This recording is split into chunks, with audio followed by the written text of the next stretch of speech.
son Web Services y nos está acompañando adicionalmente un equipo de arquitectos el día de hoy que nos estará apoyando en la resolución de preguntas a través del chat.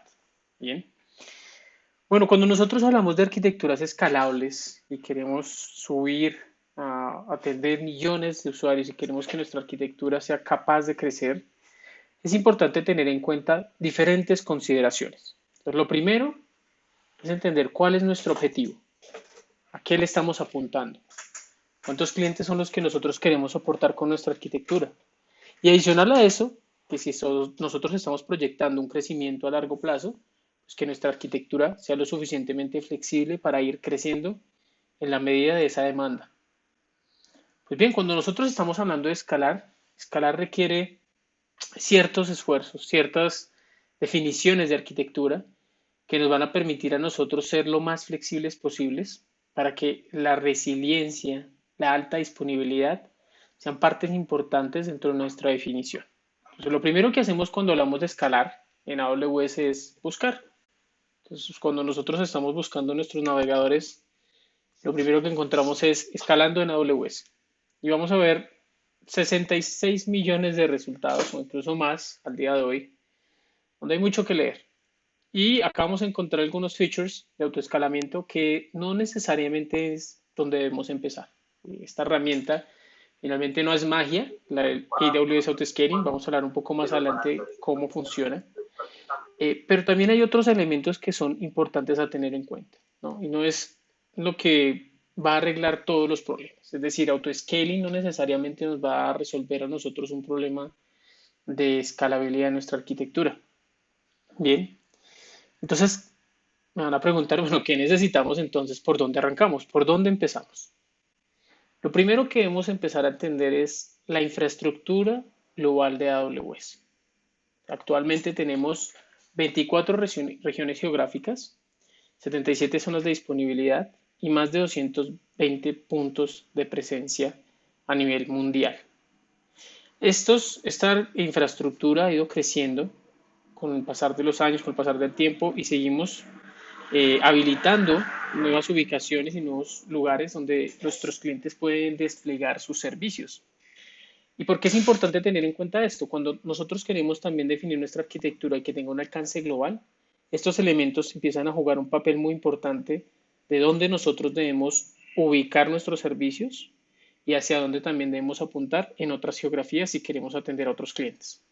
Van a poder encontrar igual este mismo gráfico que se encuentra con mayor detalle en esta página que se llama, que es www.infrastructure.aws, donde van a encontrar los detalles de ubicación, de cuáles son los servicios que se encuentran disponibles también en esas regiones, cuáles son las zonas que vamos a estar anunciando en el futuro, nuevas regiones que se están anunciando en el futuro, eh, para que tengan también una visión de ello. Lo otro es conocer la infraestructura, ¿no? De los servicios. Cuando nosotros hablamos de AWS, generalmente los clientes al principio nos conocen por un tema de infraestructura como servicio, pero a partir de allí, que esto es básicamente una pequeña parte de los servicios, existen un sinnúmero de otros elementos que son importantes a tener en cuenta que nos facilitan a nosotros el acceso a ciertos servicios sin tener que preocuparnos nosotros en la configuración, instalación, parcheo, administración de infraestructura para poder tener acceso a ellos, como el caso de DevOps, como los servicios de analítica, servicios de IoT, Machine Learning, servicios de aplicaciones empresariales, arquitecturas híbridas, aplicaciones de servicios que nos permiten a nosotros construir arquitecturas mucho más resilientes, porque tienen alta disponibilidad, muchos de ellos, por defecto, ¿no? Ahora, lo otro también es importante tener en cuenta los elementos de seguridad. No es solamente crecer por crecer, sino también tener en cuenta cuáles son esos componentes que nos van a nosotros a fortalecer en ese proceso de crecimiento y adicionar a una protección ante ataques de negación de servicios, SQL injection, cross-site scripting y otro tipo de ataques que pues son comunes cuando nuestras aplicaciones empiezan a tener cierto tráfico y cierto auge y pues se vuelven vulnerables o un blanco fácil para que atacantes quieran obviamente bajar nuestros servicios o bueno, otro tipo de ataques un poco más críticos, ¿no? Entonces, esto es importante tenerlo en cuenta porque muchos de estos servicios, como se los comentaba, son pequeños bloques de creación que me permiten tener acceso a ciertas funcionalidades, pero muchos de estos servicios ya vienen con alta disponibilidad y tolerancia a fallos desde su construcción. Estos servicios que se encuentran y que ven acá a la izquierda en estos servicios de color azul, como CloudFront, RAW53, S3, DynamoDB, Elastic Load Balancing, Amazon Elastic File Server, AWS Lambda, SQS, SNS, SES, Step Function. Estoy mencionando algunos de ellos, pero existe una lista mucho más extensa que nos permite a nosotros tener acceso a estos servicios sin tener que preocuparnos por lo que les comentaba la alta disponibilidad, porque el servicio por defecto ya está construido para ello. Ahora, otro tipo de servicios que están a disposición para que nosotros podamos construir arquitecturas escalables y arquitecturas de alta disponibilidad, se encuentran S2, EBS, redes, VPC, que son los que generalmente se definen dentro de la arquitectura como servicios core, pero que por su defecto en configuración estándar por default, si nosotros desplegamos una instancia S2, automáticamente no va a estar nuestro servicio en alta disponibilidad. Debemos hacer ciertos procesos de configuración para poder tener nuestros servicios y que soporten una caída, por ejemplo, de una zona de disponibilidad. ¿Qué consideraciones debemos tener en cuenta entonces para esas primeras fases de la arquitectura? Y vamos a ir mostrando, seguramente para algunos, información muy básica, para otros una información que hasta ahora están empezando a ver, pero son temas importantes a tener en cuenta en la definición de esa arquitectura. Dentro de nuestro proceso de filosofía de construcción de arquitecturas está el tema de probar. Pero para nosotros probar, pues bueno, tenemos que empezar a construir algo con un producto mínimo viable que nos permita a nosotros medir realmente esa arquitectura si está cumpliendo o no con nuestros requisitos y aprender de esas métricas para poder empezar a hacer los ajustes necesarios, ya sea para una arquitectura más grande o tal vez para ajustar nuestra arquitectura porque está sobredimensionada. Entonces siempre es importante tener en cuenta que la nube nos va a dar esa flexibilidad para podernos ajustar a esa necesidad que nosotros tenemos dentro de nuestros servicios de tecnología. Existen unos principios, igual como les decía, para el proceso de construcción. Esos principios se rigen por estos tres temas. Entonces, lo primero es la seguridad. ¿Sí? La seguridad como prioridad número uno, dado que nosotros vamos a tener nuestro negocio, nuestras arquitecturas montadas en servicio de la nube, existe un modelo de responsabilidad compartida. Si bien AWS se va a hacer cargo de diferentes elementos de seguridad de la infraestructura, de ciertos servicios, también es importante tener en cuenta cuál es nuestra responsabilidad sobre esa información. Muchos clientes, por ejemplo, en el sector financiero, que deben proteger la información de sus clientes, cumplir con regulaciones PCI, es importante manejar ciertos elementos que permitan proteger la información, aunque en AWS exista la certificación PCI, yo como organización debo cumplir ciertos elementos también para que eso sea posible. Les comento solamente esta regulación, pero existen muchas otras que obviamente es importante tener en cuenta para el proceso de definición de qué es seguro o cómo yo aseguro la data. Lo otro es identificar cuáles son esas tareas que no son diferenciadoras para mi negocio o incluso para mis labores de tecnología y tratar de evitar esas tareas. ¿Cómo qué tipo de tareas? O sea, si yo quiero montar una aplicación que ya sé que AWS la provee como servicios, un servicio administrado, pero yo quiero hacerlo por mi cuenta, pues resulta que está la responsabilidad de mi lado de la configuración de esa infraestructura, tener el clúster súper afinado, hacerle el tuning, el ajuste que me permita a mí tener los rendimientos que yo necesito de mi aplicación, junto con el tema de parcheo, junto con el tema de configuración de seguridad, junto con el tema de actualización y preguntarse si realmente el tener esa responsabilidad me va a quitar o agregar tiempo a la hora de poder definir nuevos servicios o de agregar valor al negocio. Entonces aquí es donde está esa última fórmula que es entender esa diferencia entre lo que es un servicio serverless y lo que es un servicio administrado por AWS y en otra en el que yo puedo hacerlo, operarlo y mantenerlo. Básicamente como en el ejemplo que les acaba de montar. Otro caso puede ser, por ejemplo, una base de datos. Una base de datos uno puede montarla en una máquina virtual o en este caso una instancia de C2, pero pues quién es el que es responsable de la actualización, del parcheo, de los ajustes de configuración del sistema operativo, de la replicación, del backup, pues es el cliente y varias tareas más. En un servicio administrado de AWS en una base de datos, pues quien se encarga en este caso es AWS de esas tareas, pero yo soy el que define cuáles son las bases de datos, cuáles son los usuarios que pueden acceder a esa base de datos. Yo defino si quiero o no tener replicación y a través de un clic pues tener esa replicación de esas bases de datos, tener el backup, con qué frecuencia es el backup, pero ya es un tema de configuración y no de instalación o de puesta en marcha. Y lo otro es serverless, cuando yo ya tengo acceso a una funcionalidad. Ahorita más adelante vamos a hablar un poco más de cuáles son esos servicios serverless que me pueden a mí incluso disminuir tareas administrativas para poder tener acceso a estos servicios. Entonces empecemos con el día uno. El día uno es, bueno, yo ya tengo mi aplicación, la quiero poner en marcha y esto sería lo que se encontraría uno en una arquitectura inicial, una arquitectura donde un usuario tiene acceso a través de RAW53 como un servicio de DNS con 100% de SLA disponibilidad, donde yo voy a poder tener acceso a mi dominio y ese RAW53 va a apuntar a una IP elástica que me va a permitir tener acceso a esa aplicación, a ese servicio, donde yo en un lugar tengo la aplicación en esta instancia y en otra instancia puedo tener mi base de datos. Ahora, ¿qué me permitiría tener eso como en tan solo unos segundos? Si yo quiero empezar a hacer un prototipo, una prueba, quiero mirar si mi aplicación puede ser viable montarla en AWS, pues, y no conozco tampoco mucho de cómo funciona la arquitectura en AWS, puedo empezar a utilizar este servicio que se llama Amazon Lightsail. Una forma muy sencilla de empezar a utilizar los servicios de AWS porque me permite empaquetar cómputo, almacenamiento y red con ciertas plantillas preconfiguradas que en tan solo unos segundos me permiten a mí tener acceso a que mi aplicación está up and running o esté montada muy rápidamente en la nube y se encuentre en producción. Puedo automatizar incluso esto por APIs directamente del iSail, por líneas de comando o si no me quiero complicar, tal vez directamente desde la consola, también puedo hacer a través de unos clics y unos wizards de configuración, yo puedo tener acceso también a mi aplicación rápidamente. Entonces digamos que esa es la parte de la aplicación.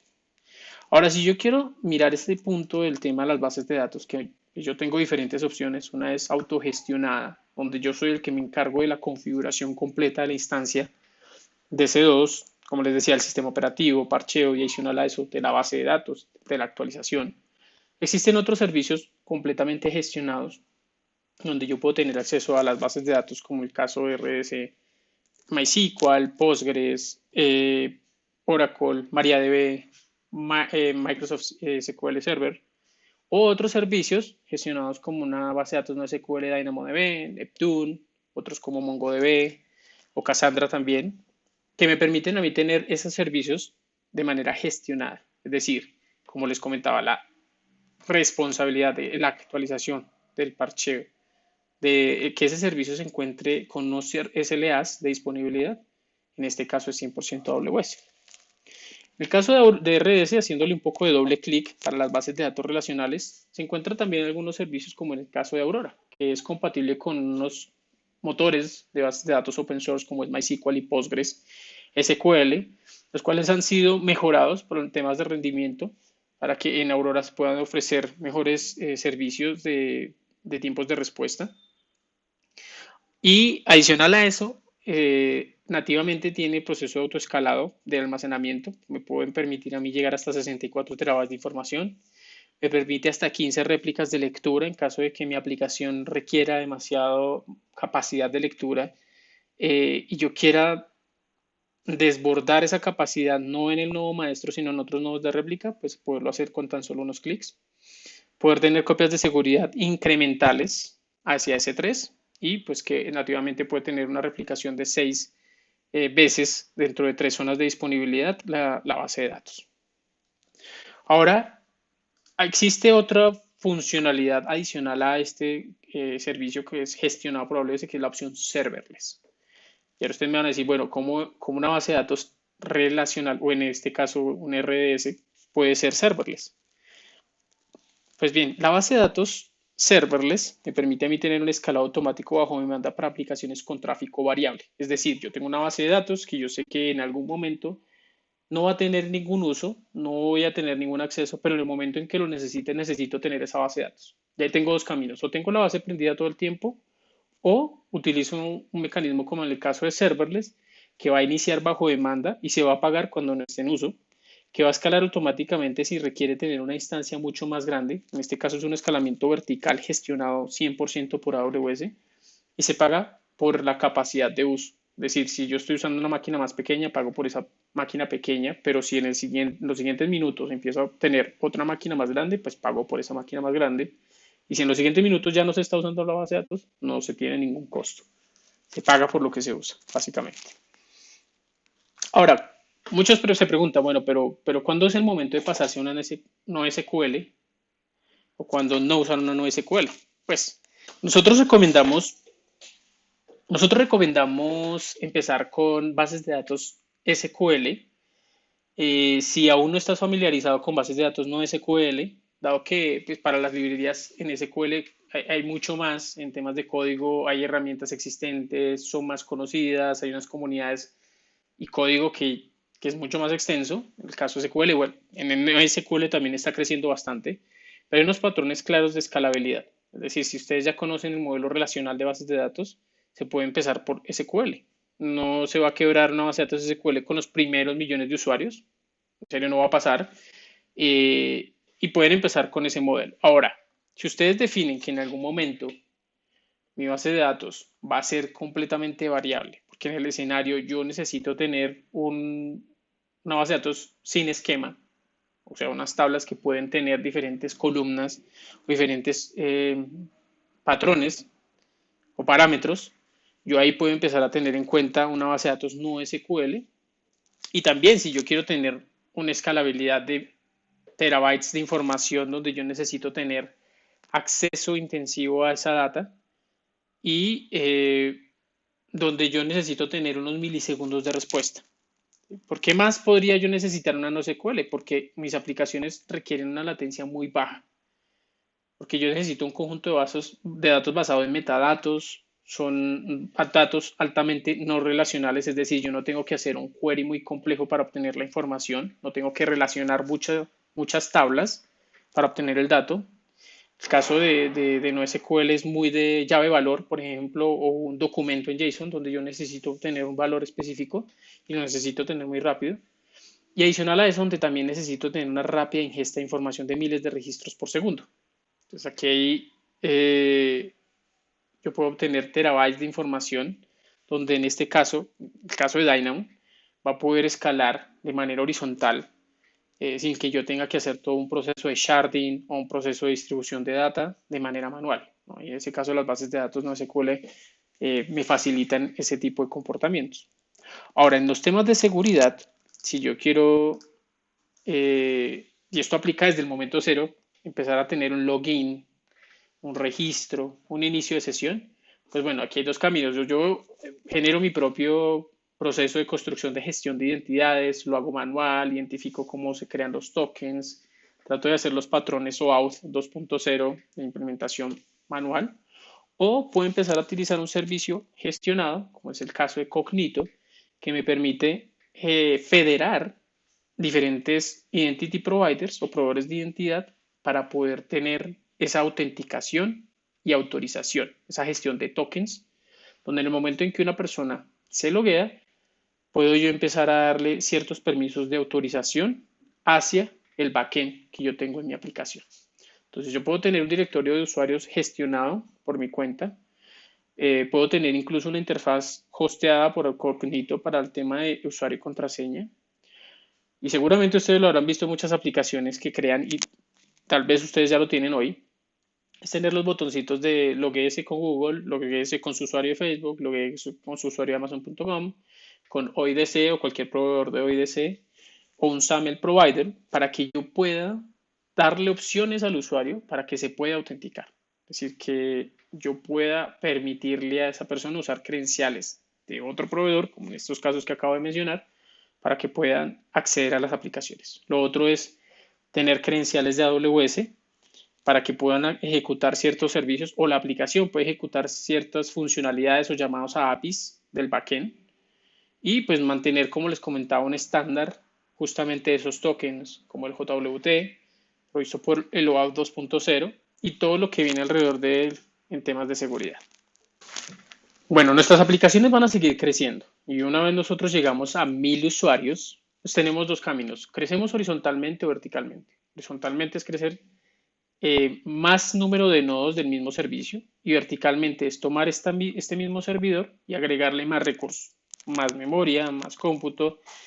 Y para eso es, por ejemplo, en este caso vamos a necesitar más recursos de CPU, más recursos de memoria. Y en AWS existen diferentes tipos de servicios que son optimizados, perdón, diferentes tipos de instancias de S2 que van a ser optimizadas para diferentes funcionalidades, ya sea para I/O, para memoria, para CPU, para almacenamiento. Y pues va a llegar en un punto en donde toquemos un límite, ¿no? Y ahí es donde es importante tener en cuenta cómo vamos nosotros a tener una arquitectura que sea también escalable, porque si tenemos un único servidor respondiendo a todo, es muy posible que el punto único de fallo esté allí. Entonces, por eso también es importante empezar a tener en cuenta la alta disponibilidad. Hacer uso de las zonas de disponibilidad dentro de una región, que en este caso estarían dentro de un único segmento de red, que es la VPC, y a través de un balanceador de cargas, que sería el que estaría recibiendo las peticiones públicas a través del Route 53, de las peticiones de los usuarios, para que él pueda hacer un balanceo entre las instancias que están recibiendo la carga. Ahora, en la capa de abajo se van a encontrar el RDS, como lo mencionaba anteriormente, pueden haber instancias secundarias de lectura, o en este caso, una instancia secundaria standby que tenga una replicación síncrona, que en caso de que mi maestro, mi instancia principal caiga, el secundario pueda ser promovido a maestro. Ahora, los temas de comportamiento de carga, de compartir la carga, tenemos un Application Load Balancer y un Network Load Balancer, uno en capa 7 y el otro en capa 4. Nosotros para el tema de aplicaciones recomendamos altamente usar un Application Load Balancer porque tiene bastantes capacidades en temas de enrutamiento basado en contenido, monitoreo login, soporte de aplicaciones basadas en contenedores, soporte a WebSockets, HTTP 2, versión 2, y pues es altamente disponible. Network Load Balancer también tiene alta disponibilidad, los dos soportan SSL, que también es súper clave en temas de seguridad. Pero para temas de enrutamiento basado en contenido, este es mucho más inteligente en esa capa, ¿no? Entonces pueden empezar con este servidor, con este balanceador de cargas. Ahora, nuestros usuarios pueden llegar a 10.000, ¿no? Sigue creciendo el volumen y aquí nosotros nos vamos a encontrar que escalamos horizontalmente en dos diferentes zonas de disponibilidad, tenemos nuestras bases de datos en alta disponibilidad también y queremos generar más réplicas porque queremos aumentar esa lectura de información.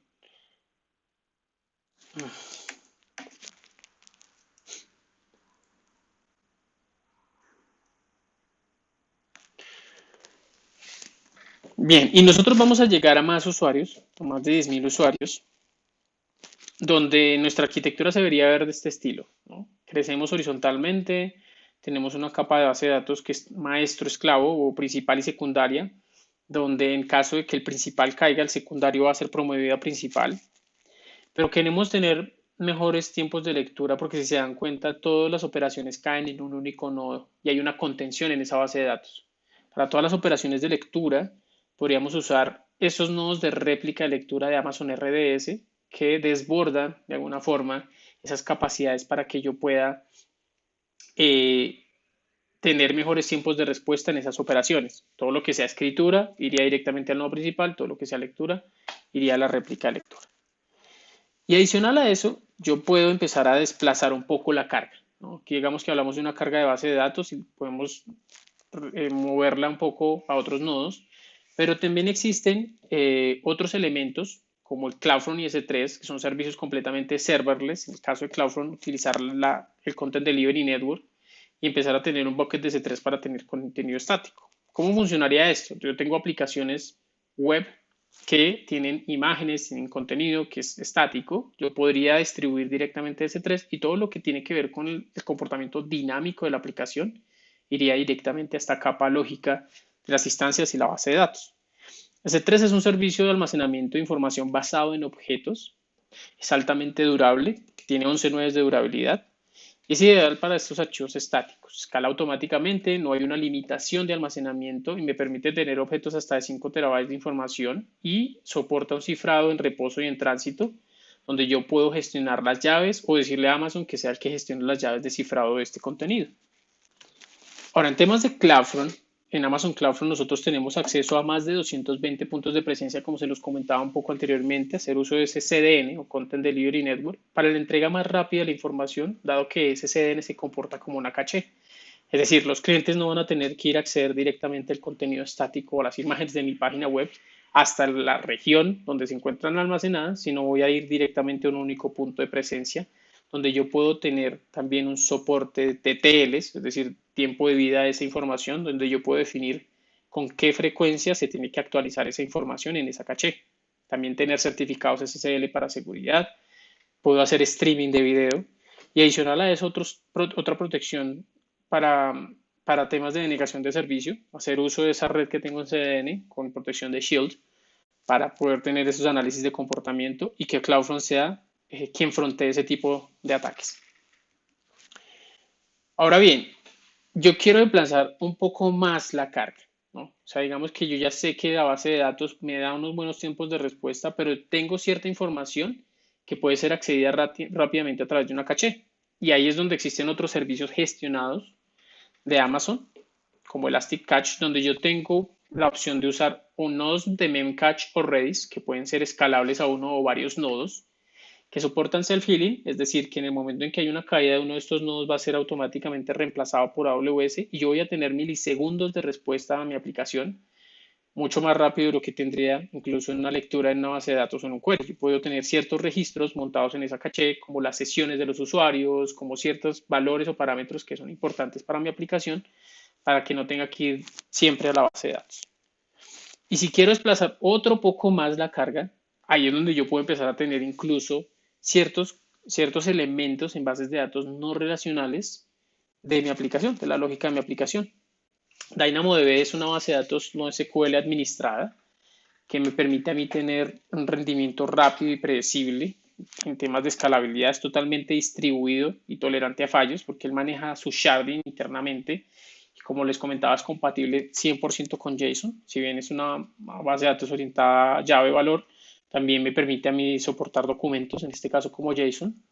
Los ítems no van hasta 400 kilobytes. Yo también puedo definir unos TTL si quiero tener unas tablas temporales de información y soporta tablas globales. Es decir, si yo quiero tener una tabla global de información donde las aplicaciones que yo tengo en la región de Virginia en Estados Unidos y la región en Singapur tengan la misma información, yo puedo tener una tabla que puede estar de manera asíncrona, replicando la información, teniendo una única tabla global. Ahora que la capa web empieza a ser más liviana, podemos empezar a repasar el principio pues, de nuestra charla, ¿no? De lo que hablábamos inicialmente en temas de autoscaling. ¿Cómo funciona la AWS Autoscaling? Pues vámonos un poco más al contexto. Y esto es un ejemplo básico para empezar a aterrizar este punto. Esto es cómo se comportaría Amazon.com durante la semana, ¿no? En la semana vamos a tener tráficos de alta, tráfico de baja. Y lo que pues se hace generalmente es hacer una capacidad aprovisionada de este estilo donde uno dice, bueno, sé que si yo aprovisiono esta cantidad de servidores voy a tener una holgura y pues no me preocupo en caso de algún pico. ¿Qué pasa en el tráfico de noviembre en Amazon.com durante el tema de Black Friday, Cyber Monday, bueno, todas estas promociones que existen? El tráfico ya no es tan normal. Entonces tendríamos que hacer un sobreaprovisionamiento durante todo el mes para poder dar respuesta a esos picos. Y ahí es donde incluso de ahí nace también muchas de las capacidades que se tienen de autoescalamiento de .com hacia AWS y existen capacidades ociosas, como en este caso un 76% ocioso, un 24% de uso real de la infraestructura y lo que nosotros buscamos es hacer la mayor optimización de uso de infraestructura para que se ajuste realmente a la demanda, ¿no? Y ahí es donde es importante empezar a tener esos elementos de escalado automático que me permitan a mí tener ese rendimiento donde yo pueda definir tamaños mínimos y máximos de grupos de cómputo, que esté escalado basado en métricas reales, ¿no? Métricas de latencia, en métricas de cantidad de sesiones, en métricas de carga, donde yo pueda escalar más o menos nodos y hacer uso de otros elementos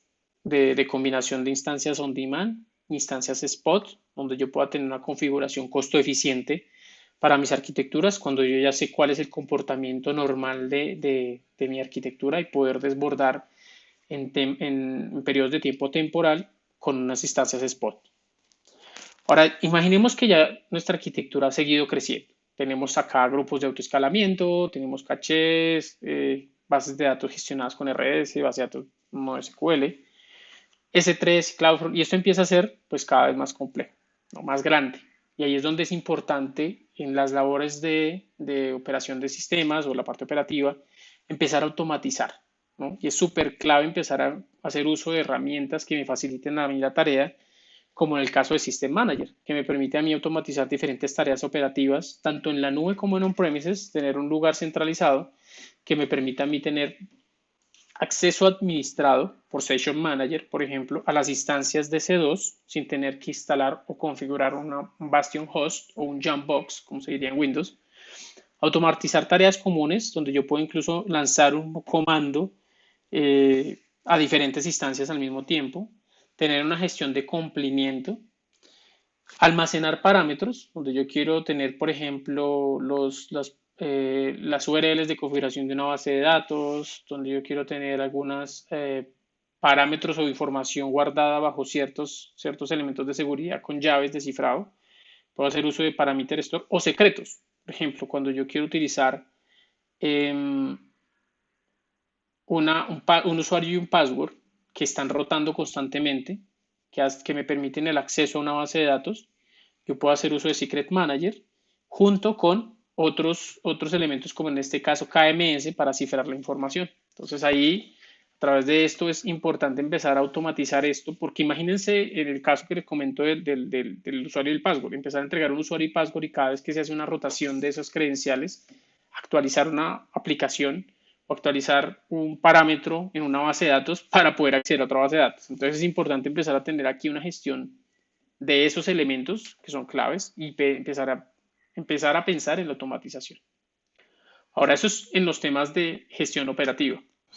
Hablando de temas de automatización de infraestructura AWS, también existen otros elementos que nos facilitan a nosotros las tareas de creación de nueva infraestructura.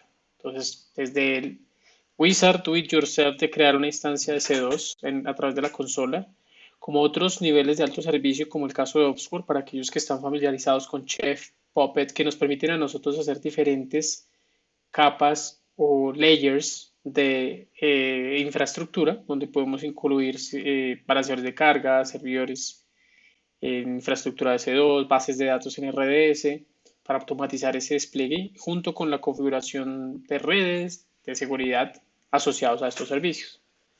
También encontramos otro de alta abstracción, como el caso de la Beanstalk, para aquellos que quieren construir sus aplicaciones y no preocuparse por la configuración completa de un servidor Apache, de un servidor de Docker, donde yo quiero desplegar un contenedor básicamente de mi aplicación y adicional a eso tener un balanceador de cargas y tener un endpoint. Es como tener un Lightsail que hablábamos anteriormente, pero con más fierros, con muchas más capacidades. Pero si yo quiero empezar a tener esas mismas capacidades, pero yo ser el que gestiona, también puedo tener acceso a otros servicios de administración de contenedores como el caso de SS.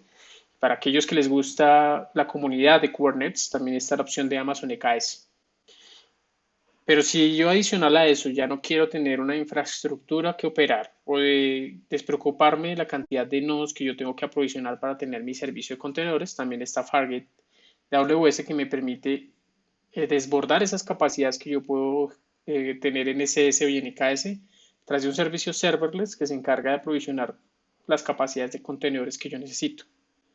Y adicional a eso, que estos son los servicios a los cuales yo puedo tener acceso, yo quiero automatizar todo el despliegue de mi infraestructura a través de código.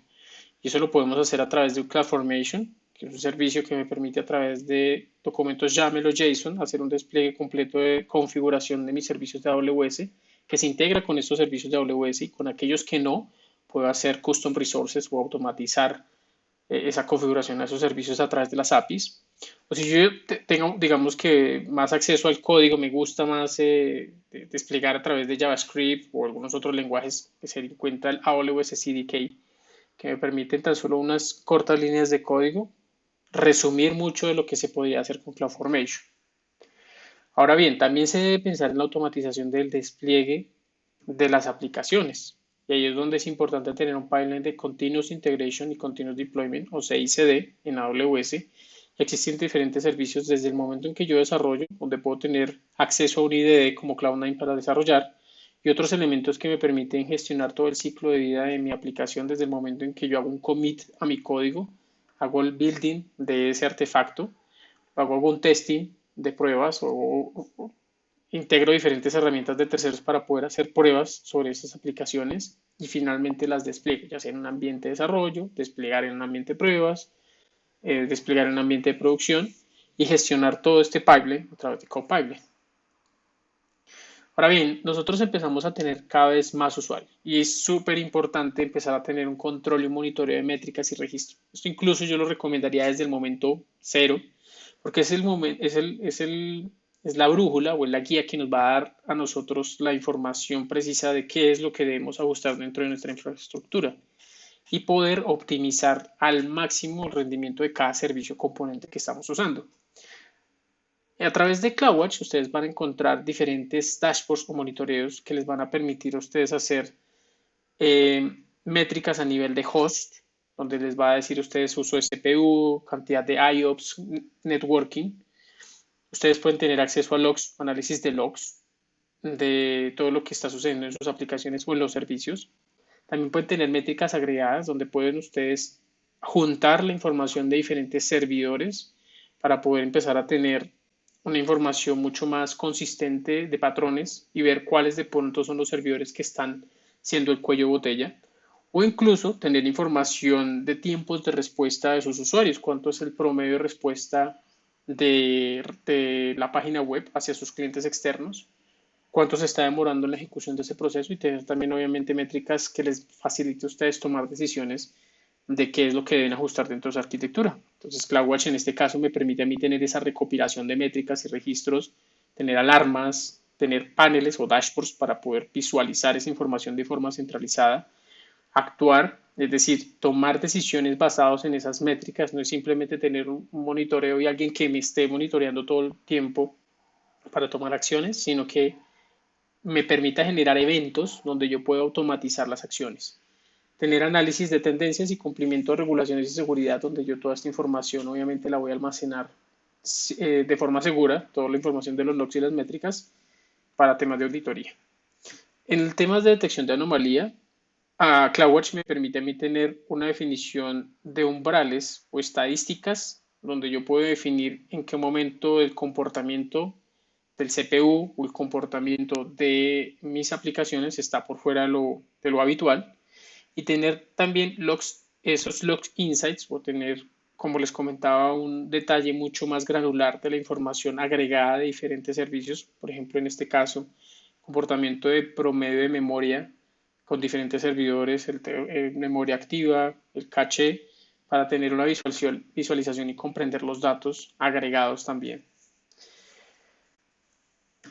Bueno, también desde la lógica de la aplicación, hablamos mucho de infraestructura, también desde la lógica de la aplicación y desde la arquitectura del diseño de la aplicación también hay que hacer mejoras para diseccionar nuestra capa web y nuestras aplicaciones. Tradicionalmente, cuando pensamos a construir algo, sin querer lo hacemos de manera monolítica, donde tenemos un único artefacto que tiene todo, incluido la interfaz, la lógica, el acceso a los datos, y no hay una separación. Eso significa que en el momento en que yo quiero hacer una actualización, requiero hacer un todo o nada. Tengo que actualizar toda la interfaz, así solamente está haciendo un pequeño cambio en la lógica empresarial.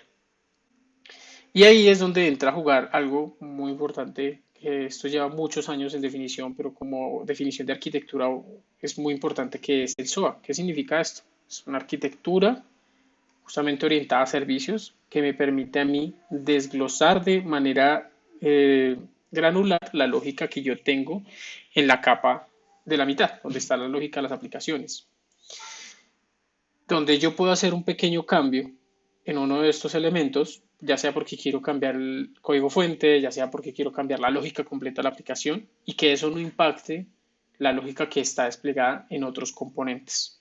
Entonces ahí básicamente lo que me permite a mí aplicar eso es precisamente mover esos servicios a un nivel que esté completamente separado y que en el momento que haya una falla o en el momento que yo quiera hacer una actualización, yo pueda escalar o modificar eso de forma independiente, ofreciendo esa flexibilidad y obviamente una mayor comprensión de cada componente de forma separada. Entonces, cuando yo ya quiero implementarlo y volviendo a las arquitecturas que estábamos definiendo, yo puedo empezar a dividir algunos elementos que se pueden desplegar en instancias de C2. Otros yo puedo definir que también puede ser una arquitectura implementada o definida en containers como SS, KS o Batch, o algunos otros en funciones serverless lambda, porque sabe que hay algunas cosas que solamente se pueden ejecutar durante un periodo de tiempo y mi aplicación va a seguir funcionando. Entonces, todos estos microservicios pueden estar desplegados en diferentes lugares y pensando en que una arquitectura no tiene que ser 100% serverless, también puede tener estas mezclas donde yo puedo decir, según el uso, yo puedo hacer uso óptimo de cada uno de estos servicios. Lo otro es empezar a pensar en serverless, no reinventarse la rueda. Sabemos que existen muchos elementos hoy que me permiten a mí tener acceso a otros servicios que desacoplan mi arquitectura, que me facilitan a mí tener acceso a ciertos servicios como API Gateway, gestión de colas, transcoding de videos, motores de búsqueda, orquestadores como el caso de Step Functions, servicio de envío de correos como SES y un sinnúmero de otros elementos que me permiten a mí justamente tener acceso a esas capacidades sin estar pensando en el despliegue de infraestructura o en la alta disponibilidad, dado que estos servicios se construyen justamente para poder tener acceso a esas capacidades. Entonces, cuando hablamos de ese desacoplamiento, hablemos de un elemento importante cuando hablamos de esos microservicios. ¿Yo cómo hago para que esos dos microservicios empiecen a comunicar o esos N microservicios? Entonces, desde ese desacoplamiento, en vez de tener una comunicación uno a uno, pueden empezar a tener otros elementos como en el caso de SQS y Amazon SS, justamente estos servicios que me permiten a mí tener modelos Publish and Subscribe o Producer Consumer, donde yo puedo tener esos patrones de envío de información de forma resiliente, donde los mensajes van a estar soportados en servicios que son desplegados en múltiples zonas de disponibilidad. No tengo una limitación por la cantidad de mensajes, dado que este servicio va a escalar en la medida en la que yo le esté agregando más mensajes. Cumple con los temas de seguridad y fácil acceso con las APIs que me permiten obviamente a través de autenticación llegar a ellas para poder hacer los envíos de los mensajes o la recepción o consumo de los mensajes. Y soporta en este caso SQS con las FIFO, First In, First Out.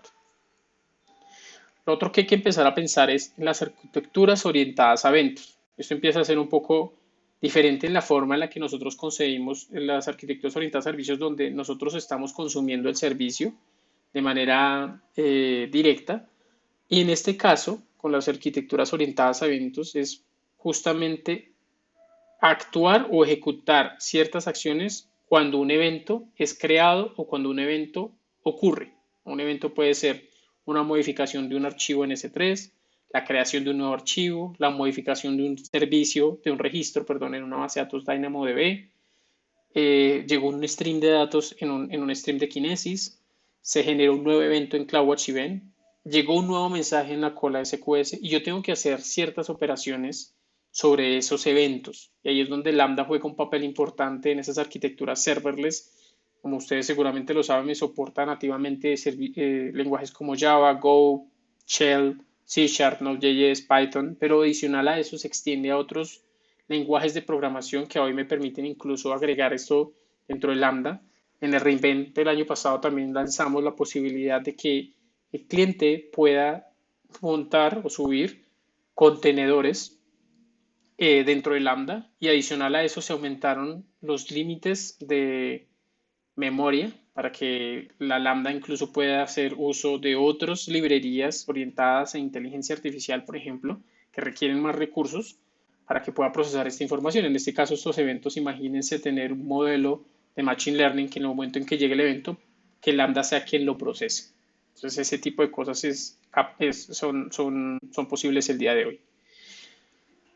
Pues desacoplar es importante, te hace libre porque esos componentes son completamente independientes. Como les digo, la idea es que se desacople esa interacción entre diferentes servicios, que yo pueda empezar a trabajar de manera independiente la actualización, el reemplazo o que cuando hay una falla mi arquitectura no va a colapsar. Y pensar que estos servicios obviamente están hechos con redundancia y escalables de manera integrada. No es necesario construirlos por defecto. Es decir, tú lo puedes hacer. Puedes crear tus bases de datos no SQL, tú puedes crear tus streams, tú puedes crear tu servidor de objetos también, o incluso funciones de functions as a service o plataformas de functions as a service sobre contenedores. Pero eso es agregarle una carga porque tienes que administrar todo ese trabajo por tu cuenta. Entonces, pensando de pronto ya en una aplicación un poco más aterrizada, en una arquitectura muy sencilla, de una aplicación web serverless, se vería de la siguiente forma. En la parte superior van a ver lo que ya hemos mencionado del CDN, el Cloudfront con S3 para servicio estático. En la parte de la mitad van a encontrar Amazon Cognito para los temas de autenticación, gestión de usuarios, validación de tokens, autorización a ciertos accesos de permisos de roles de AWS o de IAM en este caso. Y si yo ya quiero tener acceso a las funciones dinámicas de la aplicación, aquí podría tener en este caso una API Gateway para frontear una API de mi aplicación y por detrás puedo tener funciones de Lambda, puedo tener contenedores, puedo tener cómputo directamente entregado a API Gateway o otros servicios de AWS para entregar esa funcionalidad que está expuesta en esta API. Y el Lambda puede tener acceso a la capa de almacenamiento, en este caso DynamoDB. Se dan cuenta acá todos estos elementos que están en este ejemplo son 100% serverless. Ustedes me van a decir, bueno, pero eso tengo que entonces ver esta presentación, o cómo hago yo para tener un template, o cómo hago para tener un framework mucho más sencillo para poder hacer uso de estos elementos. Pues existen múltiples frameworks. Uno que nosotros probemos es AWS Amplify, pero adicional a eso existen otros frameworks que facilitan la creación de estas aplicaciones web estáticas y dinámicas con lenguaje con Angular JS, Vue.js, Meteor, Ember, React, también que facilitan a mí la creación y construcción. Existen, estos son algunos ejemplos, no son los únicos, hay muchos más que facilitan la construcción de esas arquitecturas serverless. Y cuando nosotros empezamos a tener esa arquitectura basada en microservicios, empezamos a tener obviamente todo un mapa, ¿no? Empezamos a construir pequeños elementos que cumplen ciertas funcionalidades y esto es una discusión que ya hemos tenido con varios clientes cuando empiezan a crecer es, bueno, yo cómo puedo empezar a dividir estos microservicios en una arquitectura serverless. Entonces ahí es donde, como les comentaba unos minutos atrás, es, bueno, mi arquitectura no necesariamente todo tiene que ser 100% Lambda, puede tener una mezcla entre contenedores, entre Fargate, Lambda, cómputo, pero teniendo en cuenta la gestión de APIs y toda la orquestación que tiene que ver detrás de toda esta ejecución de servicios. Sin embargo, viene el otro punto y es, ¿cómo hago yo entonces para monitorear realmente qué está pasando tras bambalinas cuando tengo esta complejidad de microservicios y dónde puedo encontrar dónde puede ser que se esté ejecutando algo mal o donde hay un cuello de botella, donde hay unos tiempos de espera muy largos?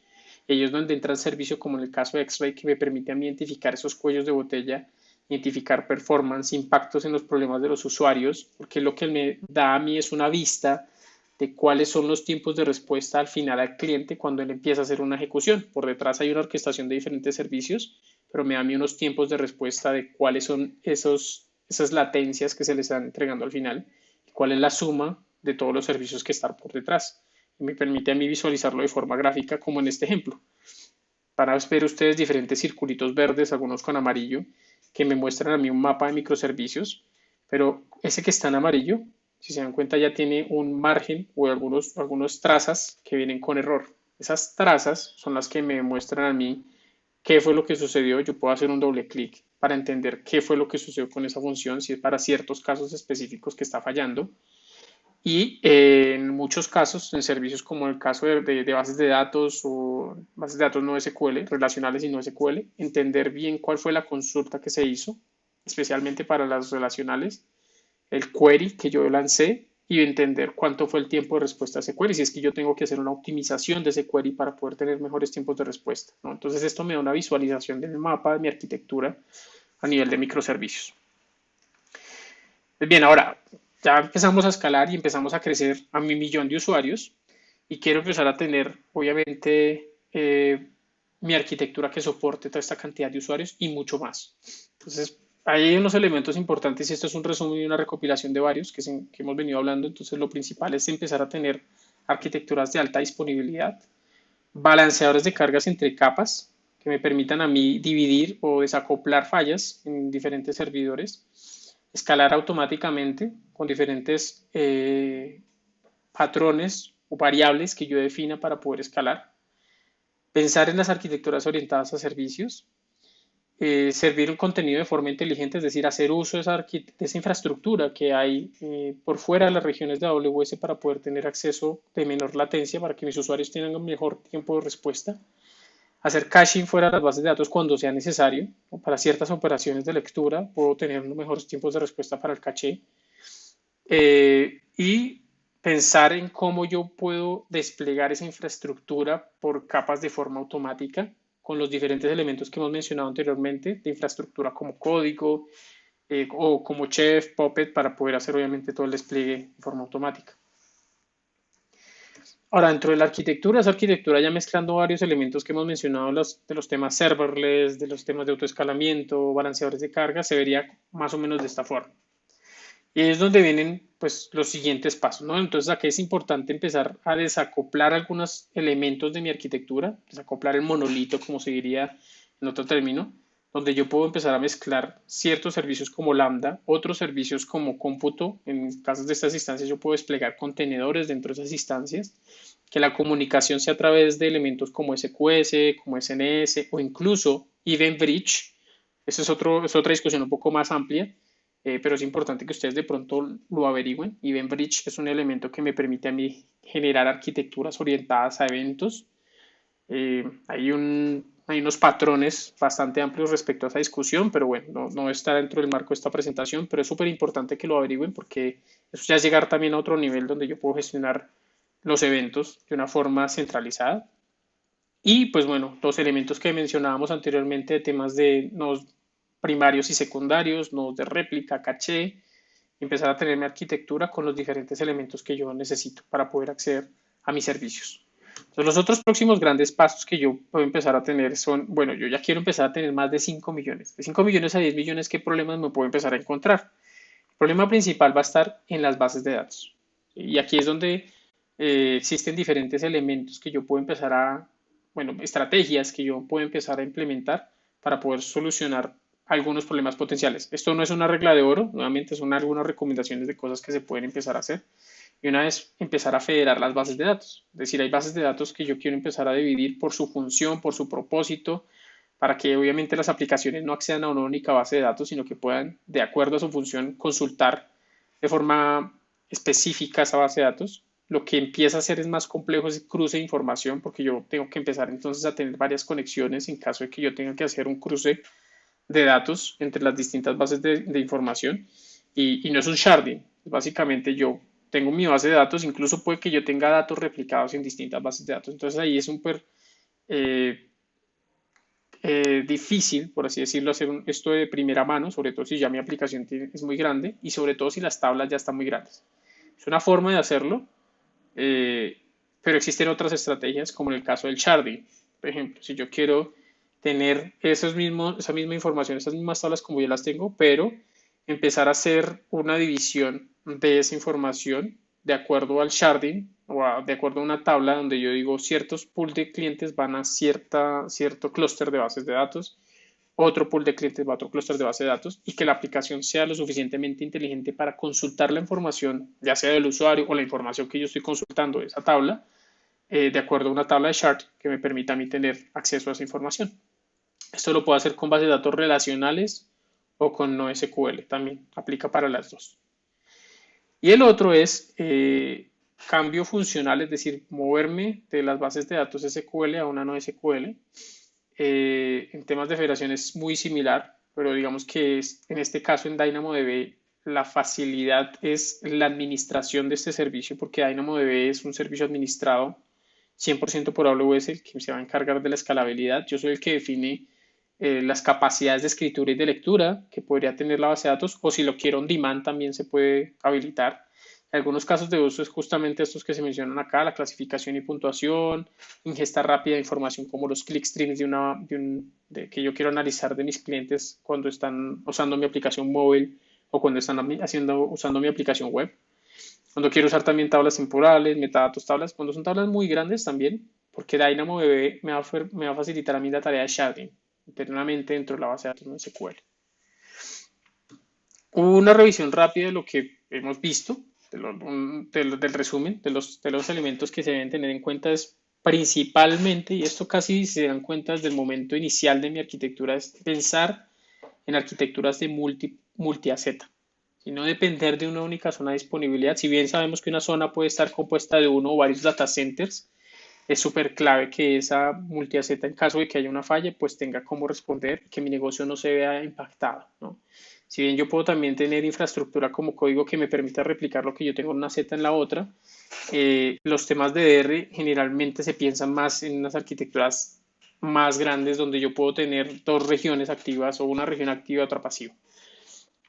Utilizar principalmente servicios autoescalables que ya vienen dados por defecto con AWS, como la Application Load Balancer, S3, Lambda, SNS y bueno, todos los que hemos mencionado durante la presentación. Construir redundancia en todos los niveles, es decir, no tener puntos únicos de falla, donde en el momento en que se cayó mi servidor de login, entonces yo ya definitivamente fallé, sino empezar a tener diferentes puntos de replicación, por así decirlo, del servicio, o tener crecimiento horizontal de esos servicios. Utilizar caché cuando sea necesario y herramientas de automatización de infraestructura. Otro tema importante es revisar siempre las métricas, el monitoreo y login. Como les decía al puro principio, las arquitecturas son 100% evolutivas. Entonces, ¿cómo es la forma en la que se deben tomar decisiones de qué debo cambiar, si debo ajustar hacia abajo o hacia arriba mi arquitectura? Justamente son las métricas. Siempre tomar decisiones informadas basadas en los datos y en todas las herramientas que yo tengo. Existe CloudWatch, pero también ustedes pueden tener sus propias soluciones de monitoreo que les permitan a ustedes tener información del negocio o información que fácilmente les permite a ustedes tomar decisiones. Dividir las arquitecturas también en servicios, en microservicios, en este caso. No reinventarse la rueda, es decir, si ya existen servicios que ejecutan muchas de las cosas que yo haría a mano, porque quiero probar y hacerlo a mano, pues bueno, hay que pensarlo dos veces y validar si realmente ese esfuerzo se ve retribuido para el negocio y si yo puedo empezar a tener algunos beneficios por hacer uso de algunos servicios administrados. Y cambiar a NoSQL si yo ya estoy trabajando con bases de datos relacionales, solamente si tiene sentido. Entonces, si yo ya quiero crecer a más de esos 10 millones de usuarios, porque estos son crecimientos exponenciales hasta el infinito, porque yo quiero empezar a crecer mucho más, es súper importante empezar a tener un tuning de la aplicación mucho más afinado, porque ya a la hora de crecer mi infraestructura, pues obviamente los costos también van a duplicarse, van a crecer. Voy a tener que tener en cuenta muchas características funcionales.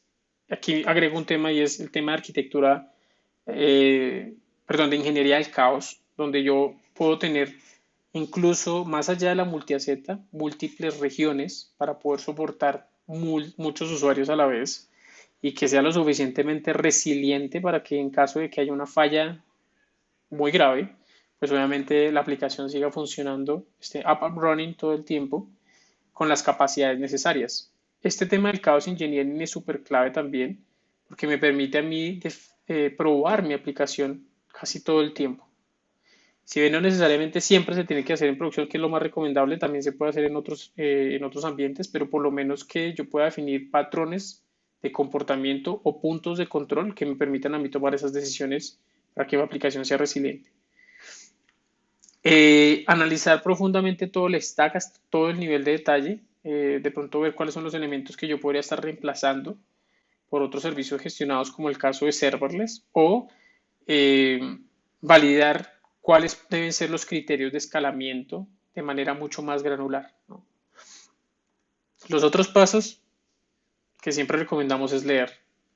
Esta presentación, si bien les da un overview muy general de qué es lo que se puede hacer a nivel de escalamiento de arquitecturas, siempre es importante empezar a entrar en detalle la documentación, la definición de arquitecturas y algo que les recomiendo mucho es el Well Architected, que es el detalle de todo lo que acabamos de comentar, de acuerdo a todos los pilares de arquitectura, eficiencia operacional, de optimización de costos, de seguridad, de resiliencia, que me permiten a mí obviamente empezar a tomar decisiones de mi arquitectura. Y hay unos lens o unas vistas específicas para serverless, que también se las recomiendo mucho. Y otra cosa muy importante es siempre entrenarse, ¿no? Entonces, tener acceso a algunos cursos que son gratuitos, incluso Training and Certification los tiene como cursos digitales.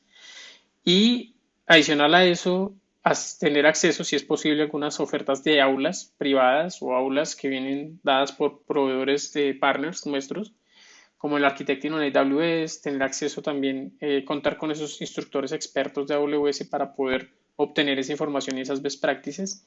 Y si yo ya quiero tener ya tengo un nivel o quiero empezar a demostrar mi nivel de conocimiento, puedo acceder o validar esa experiencia con exámenes como el Certified Solutions Architect Associate o Solutions Architect Professional, ¿no? Entonces también es importante que tengan acceso a esa información, puedan validar sus conocimientos. Bueno, pues les agradezco mucho el tiempo que nos dieron el día de hoy. Espero que haya sido de agrado para todos ustedes y nos vemos en otra ocasión. Muchas gracias.